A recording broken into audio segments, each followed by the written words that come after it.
जय Hind dear student. इस lecture में हम बात करने वाले हैं पावर की। पावर क्या होता है? तो पावर एक बहुत इतना कॉमन है कि स्टूडेंट मतलब वैसे ही अपनी बिना पढ़े लिखे ही अपनी बातचीत की भाषा में बोल देते हैं कि इसकी पावर कम है, ज़्यादा है, इतनी इनके पास पावर है या नहीं है। और हम देखते हैं ज़्यादातर कॉमर्शियल चीज़ों में भी जब खरीदते हैं या लेन देन उसको कुछ करते हैं तो भी उस पर उसका लिखा होता है कि ये इसका पावर है। जैसे ट्रैक्टर हुआ या कोई भी चीज़ अगर हम खरीदते हैं या बस गाड़ी हुई तो उस पर लिखा हुआ होता है या हम पूछ ही लेते हैं कितने हॉर्स पावर का है ये। तो पावर कहीं ना कहीं एक बहुत बोलचाल की भाषा में आम बात को रिप्रेजेंट कर देता है, बट ये इतना आम नहीं है जितना कि लोग इसको यूज करते हैं। क्योंकि हम इस लेक्चर में आपको A to Z इसके बारे में बताने वाले हैं कि पावर क्या है। सबसे पहले अगर हम पावर की डेफिनेशन की बात करें तो इसकी डेफिनेशन क्या होता है कि rate of doing work is called power. तो सबसे पहले हमको यही जानने की ज़रूरत होगी कि रेट ऑफ डूइंग वर्क क्या होता है, रेट होता क्या है, ये हम बात कर लेते हैं। हम आपको दो तीन चीज़ें बताएंगे जिसको आपको गौर से देखना होगा। एक होता है रेट, एक होता है दूसरा जो होता है मोमेंट, और एक होता है ग्रेडियंट। इन तीन चीज़ों को आपको ध्यान से देखना होगा। रेट का मतलब होता है कि किसी फिजिकल क्वांटिटी को टाइम से डिवाइड कर दो, इसको रेट बोलते हैं। मोमेंट का मतलब होता है कि फिजिकल क्वांटिटी को लेंथ से मल्टीप्लाई कर दो। ग्रेडियंट का मतलब होता है कि फिजिकल क्वांटिटी को लेंथ से डिवाइड कर दो, ये ग्रेडियंट हो जाती है। तो रेट अगर यहाँ डेफिनेशन में आया हुआ है तो इस रेट का मतलब आपको समझ में आ गया होगा कि और किसका रेट लिया जा रहा है, वर्क का रेट लिया जा रहा है।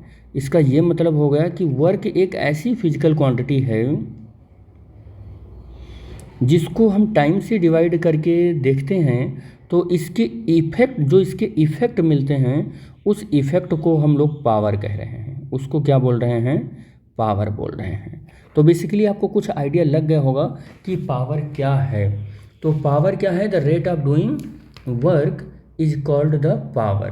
तो आपको इतना कुछ थोड़ा बहुत समझ में आ गया होगा कि पावर क्या है। या हम ऐसे भी कह दें कि work done by the source in T time. Work done by source in T time. T time में जो वर्क डन किया गया है, इन क्या होगा? टी टाइम में जो वर्क डन किया गया होगा उसी को हम लोग क्या बोलते हैं? रेट ऑफ डूइंग वर्क बोलते हैं। रेट ऑफ डूइंग वर्क बोलते हैं, इसी को रेट ऑफ डूइंग वर्क बोल देते हैं। ठीक है। तो रेट ऑफ डूइंग वर्क अगर यही है तो फिर पावर का फार्मूला क्या हो जाएगा? तो पावर इज इक्वल टू क्या हो जाएगा? वर्क, और रेट उसका मतलब टाइम से डिवाइड कर दो उसको, तो ये टाइम हो जाएगा। और पावर को हम P से रिप्रेजेंट करते हैं और वर्क को W से रिप्रेजेंट करते हैं और टाइम को T से रिप्रेजेंट करते हैं। तो ये फार्मूला बन जाएगा P is equal to W/T। ये फार्मूला बन जाएगा पावर का। ठीक है। अब पावर किन किन बातों पर डिपेंड करते हैं, इन पर भी हम लोग थोड़ा सा चर्चा कर लेते हैं। तो हम ऐसा लिखें कि डिपेंडेंसी ऑफ पावर किन किन बातों पर डिपेंड करेगा। तो अब फार्मूले को ध्यान से देखेंगे तो दो बातें आपको वैसे ही पता चल जाएंगी कि किन किन बातों पर डिपेंड करेगा। एक तो वर्क हो गया, वर्क पर डिपेंड कर रहा है। दूसरा क्या होगा जो आपको दिख रहा है कि किस पर डिपेंड करेगा? तो टाइम हो गया। देखो फार्मूले में दो चीज़ों से पता चल रहा है कि एक तो वर्क पर डिपेंड करेगा और दूसरा किस पर डिपेंड करेगा? टाइम पर डिपेंड करेगा। तो यहाँ से ही आपको पता चल गया कि वो जो पावर है वो किन बातों पर डिपेंड कर रहा है। अब सवाल ये उठता है कि वर्क पर किस तरीके से डिपेंड कर रहा है और टाइम पर किस तरीके से डिपेंड कर रहा है। मतलब अगर देखें कि पावर अगर बढ़ाना चाहें तो हमें ज़्यादा वर्क करना पड़ेगा, और अगर पावर घटाना चाह रहे हैं तो हमें कम वर्क करना पड़ेगा। लेकिन उसी दौरान एक और फिजिकल क्वांटिटी आपको देखना पड़ेगा अगर आप पावर ज़्यादा है आपका तो वर्क ज़्यादा कर रहे हैं, उसी टाइम आपको मतलब वो वर्क करने में फिर टाइम आपको कम लगना चाहिए। और अगर आपका वर्क कम है तो पावर भी कम हो जा रहा है, इसका मतलब उस काम को करने के लिए आपको ज़्यादा टाइम चाहिए। अब इस चीज़ को हम एक एग्जांपल से समझते हैं। मान लेते हैं कि एक स्टेयर है, ये एक स्टेयर है और इस स्टेयर पर आपको चढ़ने हैं स्टेप बाय स्टेप। इस स्टेयर को आपको स्टेप बाय स्टेप चढ़ने हैं और इधर इस इतनी ही हाइट पर एक लिफ्ट लगी हुई है, जो लिफ्ट यहाँ से चल रही है, यहाँ से चल रही है। अब ये आपने 10 किलोग्राम का बोझा, 10 किलोग्राम का वेट लेकर आपको चढ़ने हैं और यहाँ भी 10 किलोग्राम का वेट इस लिफ्ट में रख दो और लिफ्ट के थ्रू भी चढ़ाने हैं। और लिफ्ट ने मान लो कि जो W is equal to 10 joule work हुआ मान लो, और W इज इक्वल टू यहाँ भी सेम वर्क करना है, 10 जूल ही करना है आपको भी 10 जूल की मान लो वर्क करना है। और 10 किलोग्राम का बोझा यहाँ वेट उठा के यहाँ रखने के लिए, यहाँ से A पॉइंट से B पॉइंट पर रखने के लिए 10 किलोग्राम के उसको वेट को आपको सपोज कर लेते हैं 10 जूल वर्क करना है। और यहाँ भी 10 किलोग्राम के वेट को लिफ्ट में भी यहाँ से यहाँ आने के लिए 10 जूल का ही वर्क करना पड़ रहा है। लेकिन इसने T इज इक्वल टू मान लो कि 1 सेकंड लगा दिया और इसने T इज इक्वल टू मान लो 5 सेकंड लगा दिया, क्योंकि लगेगा ही लगेगा, ओबियसली लगेगा, इधर स्टेयर पर ज़्यादा टाइम लगेगा। अब आप पावर कैलकुलेट करें तो पावर ऑफ मैन, आप यहाँ पर पावर ऑफ मैन जो स्टेयर से होके जा रहा है यहाँ पर कैलकुलेट करेंगे तो W/T, तो वर्क डन 10 जूल का कर रहा है और टाइम 5 ले रहा है, कितना आ गया 2, और इसकी यूनिट हो जाएगी जूल अपॉन सेकंड। इसी को जूल अपॉन सेकंड को ही हम वाट भी बोलते हैं। और अगर लिफ्ट का कैलकुलेट करें तो लिफ्ट का देखो तो power P is equal to W/T होता है और W 10 जूल का वर्क करेगा और टाइम 1 सेकंड ले रहा है, 1 सेकंड ले रहा है, तो P इज इक्वल टू कितना हो जाएगा 10 जूल आ रहा है। देखो 10 जूल आ गया। किसका पावर ज़्यादा है, मैन का या फिर जूल पर सेकंड? इसका देखो पावर जो लिफ्ट का है वो ज़्यादा आ गया और पावर मैन के से ज़्यादा आ गया। आप देख रहे हैं सेम वर्क हो रहा है यहाँ पर, ये आदमी ऐसे वर्क कर रहा है, लिफ्ट ठीक ऐसे वर्क कर रही है, सेम वर्क हो रहा है, फिर भी पावर लिफ्ट का ज़्यादा आ गया। तो क्या है ये इफ़ेक्ट ऑफ डूइंग वर्क ही तो है। पावर क्या है बेसिकली, पावर क्या है basically, effect of doing work ही तो है, इफ़ेक्ट ऑफ डूइंग वर्क है। कि आपने देखा कि इसने 1 ही सेकंड में वो काम कर दिया, इसने 5 सेकंड लगा, इसको 5 सेकंड लगा, यानी कि आप देख रहे हैं कि जितनी जल्दी जो वर्क कर लेगा उसका पावर ज़्यादा होगा, जितनी जल्दी जो वर्क कर लेगा उसका पावर ज़्यादा होगा, और जितना जो स्लो करेगा, जो ज़्यादा टाइम लगाएगा, उसका पावर क्या होगा, कम होगा। तो बेसिकली आपको एक चीज़ पता चल गया होगा कि जो लोग कहते हैं कि हमारी पावर ज़्यादा है, वो ये कहना चाहते हैं कि किसी सेम वर्क को आप करो और उसी सेम वर्क को हम करें, तो अगर हमारी पावर ज़्यादा है तो हम आपसे कम टाइम लेंगे, आपका टाइम ज़्यादा हो जाएगा, T2 और T1 आपका टाइम ज़्यादा होगा और हमारा टाइम कम होगा, इसलिए हम इसकी पावर P1 और अगर इसकी पावर P2 है तो हम P1 की जो पावर होगी वो P2 से ज़्यादा होगी सेम वर्क को करने के लिए। वो यही बताने की कोशिश करते हैं। तो आपको यहाँ से समझ में आ गया होगा कि डिपेंडेंसी ऑफ जो पावर होता है वो वर्क और टाइम के ऊपर डिपेंड करता है। और वर्क के ऊपर कैसे डिपेंड करता है, डायरेक्टली प्रोपोर्शनल होता है, और यहाँ पर इसमें इन्वर्सली प्रोपोर्शनल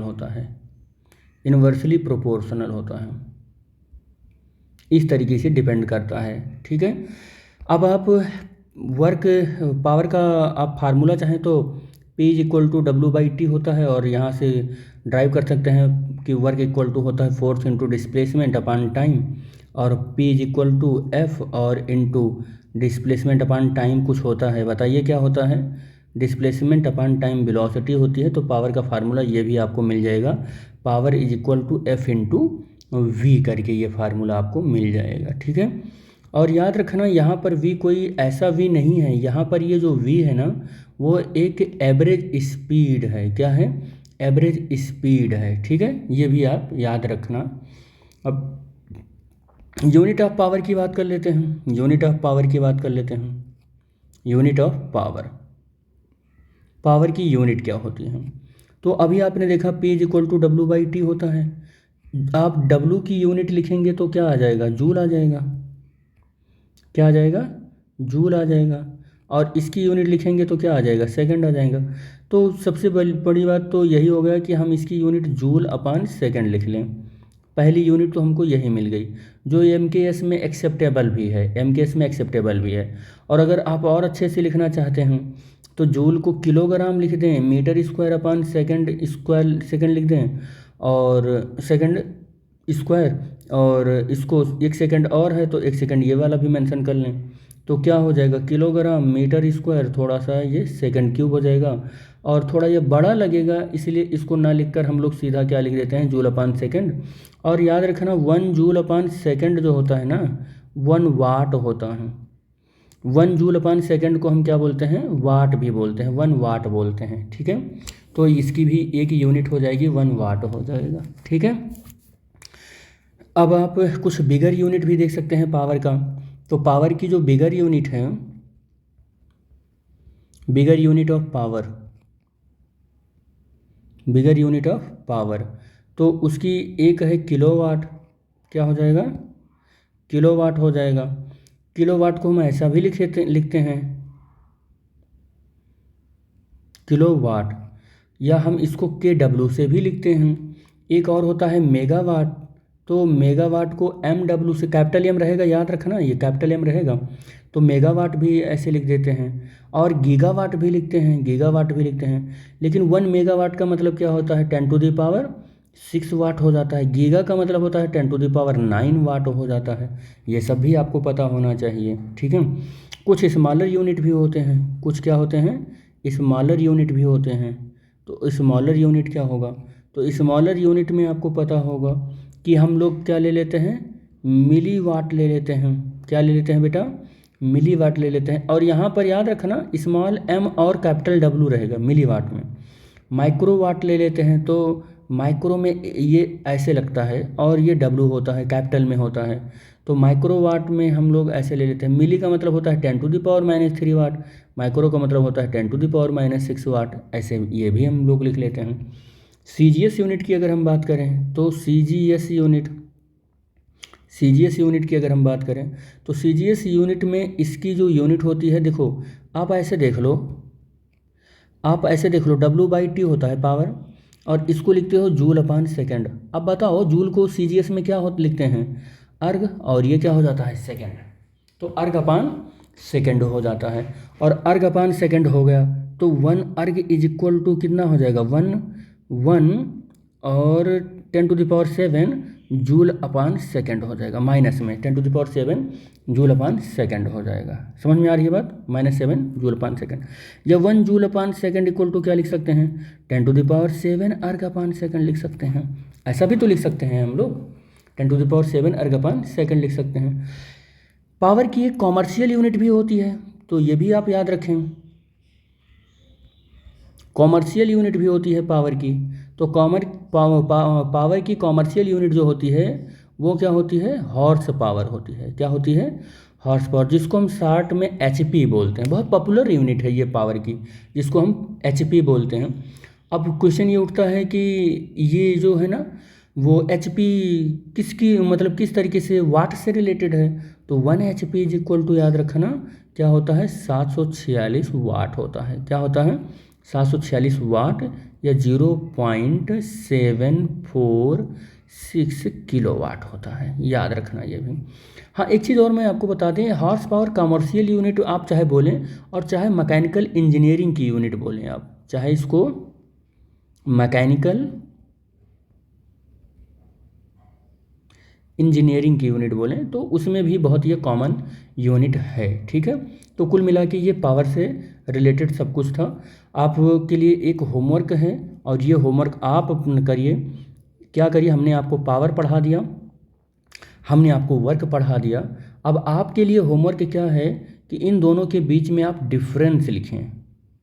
तो होमवर्क क्या है कि difference between the power and work आपको करना है, ये आपका होमवर्क है।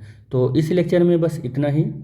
और आपको ये लेक्चर कैसा लगा और किस आगे क्या टॉपिक करें और कौन सा चैप्टर का आपको ज़्यादा प्रॉब्लम आ रहा है या क्या आपके दिमाग में चल रहा है, वो सारी बातें आप कमेंट बॉक्स में हमें कमेंट कर सकते हैं। और thanks for watching the video. Thank you बेटा।